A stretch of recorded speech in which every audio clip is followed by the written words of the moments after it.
Hey guys, welcome back. So in this video, I'm going to take you through my 10 years of experience from buying over 10 properties myself and helping thousands of others across Australia. And I'm going to share with you what I would be doing if I was buying my first home from scratch. This is something I've learned absolutely loads about over the years and people have always asked me about it. So I want to share my absolute best advice. So if you're thinking about buying a home this year or just getting your ducks in a row, this video is for you. But before I get into it, if you like this video or get any value from it, smash that like button. It does wonders for the channel and I really would appreciate it. And with that, let's get into it. New doesn't equal no problems. Now this is a mistake I've made myself and I've seen countless others make over the years. It can be pretty alluring to buy a brand new property. It's kind of like buying a new car. You're the first person to sit in it. You think everything's new, comes with a warranty. It makes a lot of sense, right? Add to that all the first home buyers grants. You're literally getting $15,000, $30,000 from the government that goes towards your deposit. So what's not to like about buying a brand new home? I bought my home 2 years after it was constructed. It was pretty much new. It had a new oven, new Rangehood, all that sort of stuff. It to me made sense. I don't have to worry about warranty. I've got 7 years building warranty. It's all pretty straightforward. Fast forward a few more years, I started to notice some cracking on the windowsills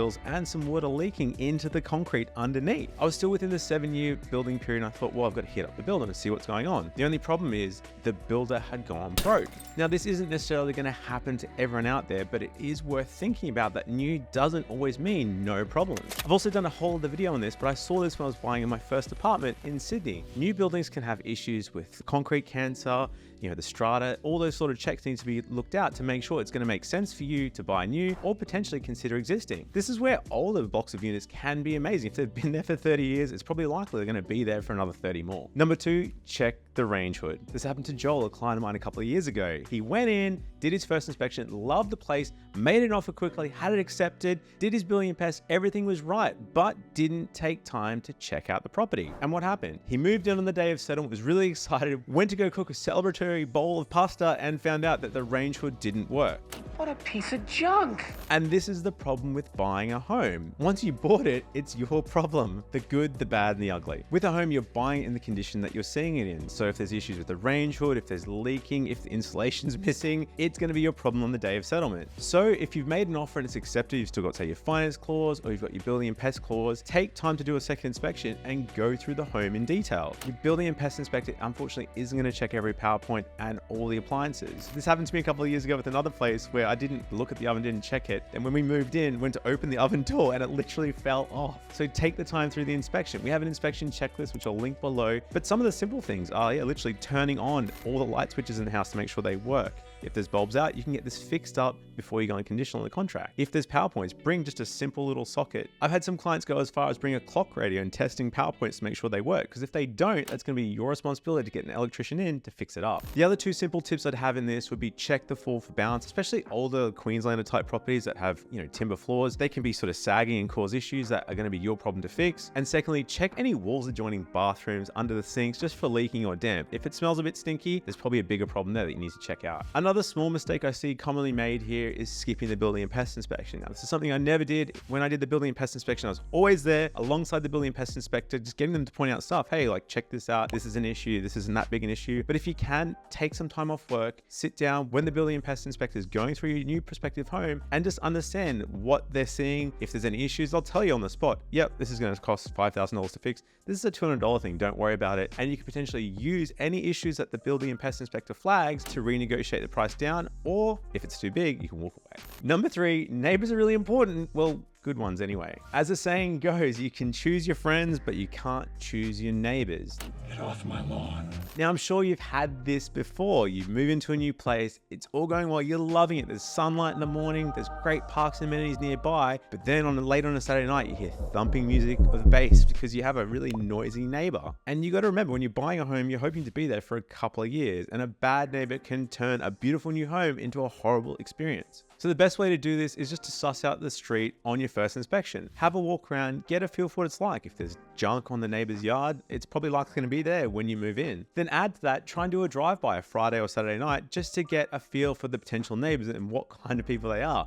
Are they big party animals? Do they have kids? Are they quiet? It's nice to know what you're going to be in for once you move in. One of my mates forgot to do this when he bought his home. Moved in, everything was smooth sailing until Christmas came along. It's meant to be a great time of year, right? Well, not for everyone. You see, his neighbor is really into the Christmas vibe, and every year around December would put up huge inflatable snowmen, Santa Clauses, laser lights, music, all that sort of stuff that he'd keep going till 10 o'clock at night. The bad thing for my friend is his bedroom faced this guy's yard. So now during every Christmas period, he has laser lights and noises going on throughout. And once you're in your home, you can't move your neighbors, you can only move yourself. So it's not the kind of thing you want to go through every couple of years. Number 4, check out the convenience of food, public transport, and groceries. This is something I really didn't think much about until I had kids, but it gets more important later in life, especially once you've got a dog. Are there nice walking paths nearby? Can you walk or ride a bike to local shops, or do you have to pop in your car? A great tool to check this out is Walk Score. You can literally put in the address and it'll give you a quick score to tell you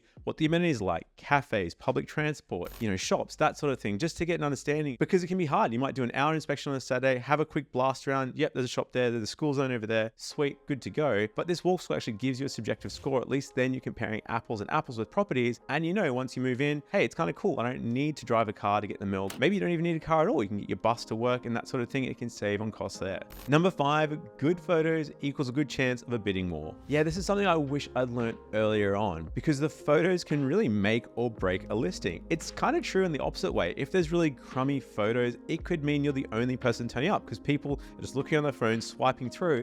And if it looks pretty crappy online, they're probably going to give it a wide berth. The difficult thing with real estate is it can take a couple of goes to find the right one. So you might go to a bunch of crappy photos and it could be as crappy as the photos look in real life. You're just gonna have to go and suss it out. The one that really cooks me at the moment are those well-presented units that look really beautiful. They even have like fake furniture in there, actual photos might vary from this. You go there, you think it's going to be huge and really amazing, and you find out it's a shoebox. The thing that I've learned over the last couple of years is that the better presented a unit or a house is, the more likely that people are going to get into a bit of an emotional bidding war and push the prices up. You're going to be competing with other first home buyers or home buyers that really just want it because it's beautiful, it has the Instagram look, and could end up spending more and more. The value in homes is where they're well maintained but poorly presented. So keep that in mind when you're on the hunt. Thank you. Duly noted. Number 6, don't take too long to make your offer. Now, I've seen this time and time again. The market can move. During COVID, the market was really slow and properties were sitting on the market for 2-3 months, and you could take your time to make an offer, casually check it out, online if you can do real inspections, and it was a real buyer's market. You had the control. In the current market, in a lot of places around Australia, the days on market are under 30 days. 30 days means from when it's listed to when it's sold and potentially settled. So stuff is selling really quickly. Offers are being made before the first open home. And you need to be aware of this. I've included some links below to SQM research to try and suss out what the days on market in the local area are, but I'm sure you're going to know from going to 1 or 2 inspections what it's like. If you're literally the only person there, then it's probably a buyer's market and you're going to be sweet to take your time. But if it's like in Perth at the moment, it's a seller's market. There are people lining up, multiple offers per property, and you need to be quick. My other tip on this is try and narrowing down your search. Ideally, you want to be a suburb expert. You want a maximum of 3 suburbs. I made this mistake. Nathan's made a mistake. We've talked about in other videos where he was going from one side of the city to the other, driving around. It was painful. It can be hard to have an understanding of what 1-bedroom properties are selling for in Bulimba versus Belbarry versus everywhere else around the city. You need to be a bit of a suburb expert. Once you know your 3 suburbs, you can understand, well, a 1-bedroom, 50 square meter apartment sells for around 400,000. This one's listed as offers over 350. Jump on it now. This is your opportunity. Number 7, things I wish I knew a bit better. It's about real estate agents. Now, I don't want to be rude about real estate agents. There are some really good ones that are genuinely out there to help the sellers and buyers and bring people together. But there's also a lot who aren't like this. I want my money. I'm sure you've seen the listings. This is going to be a great investment property to park your cash. This one provides great tax benefits for negative gearing. The market is growing by 100%. This property is a good buy. This one has subdivision potential. Now, before we get into the real estate personalities, just remember what they're not. Real estate agents aren't licensed financial advisors. They can't give you tax advice. They're not registered tax agents. They can't talk to you about negative gearing and the benefits around that. Real estate agents aren't the local council or town planners. So take any advice about rezoning as a grain of salt. You need to do your own some research. Buyer beware. At the end of the day, a real estate agent's job is to sell the property for the most amount of money in the least amount of time possible. Don't take it personally, you just need to take it as it is and understand what you're playing with. As a buyer, I wish I'd taken this perspective and said, well, the real estate agent wants to sell it quickly, so I need to make my offer really sharp and short and make it easy for them to pass this on to the seller and make my offer the most competitive. If you're in a state or city that allows you to offer subject to finance, instead of doing 21 days, instead of doing 14 days, consider making it 7. Or if you're in a really strong position, you might have a big deposit, consider waiving your finance clause completely. Speak to your broker about this. We are seeing this more and more in competitive markets where there's multiple offers. You're gonna have to jump on and put your best foot forward the first time. The other thing is understand the seller's situation. There might be tenants in there, they might be moving to state, they might want a quick sale, they might be wanting longer sale, kids might be trying to finish school and they'll want you to settle in 6 months. Try and suss out with the agent. We've got a whole questionnaire below that you can check out and some questions to ask and try and understand from their perspective what they want from their sale. My last tip on if I bought again today, I'd try and do this would be go to more auctions. Now, as a first home buyer, auctions are completely frightening. They can seem pretty confronting. It's hard to know if you're going to completely do your dough. The bank's going to decline you. It just seems like a lot to take on in a short period. I can't deal with this. But you know what? Every first home buyer and a lot of upgraders even think this way. People are just scared of auctions. There's a lot more risks associated with that rather than just buying, making an offer. You can use this. A few months back, we were working with a couple who tried to make a pre-auction offer. They offered $700,000 to the agent, and the agent said, no, forget it. Unless it's an unconditional offer, we're going to go to auction, which is happening this weekend. You're welcome to bid. They went to auction. There were only 2 other registered parties. They had the highest bid at $680,000 and ended up securing the home for 20 grand less than what they'd offered pre-auction. And this is the thing. A lot of people are scared to go to auction. That other couple were hoping it would pass in and then try and negotiate afterwards. And this could be a way to secure a home over everyone else. We have a bunch of auction buying resources. I wish I'd bought at auction when I was buying my first place, because it probably would have given me more options other than just going on with what's on the market. That's a wrap, guys. If I was buying a home, I'd definitely use these tips again to try and improve my position, be able to, get a better home and narrow down what I like and what I don't like. What do you think? If you watch the video end, I'd love to know. Leave a little house emoji below or just leave a comment. I read and reply to every single one. And if you need help with finance or buying your first home, hit us up at huntergalloway.com.au. We're the home for home buyers across Australia. All right, guys, until next time, see ya.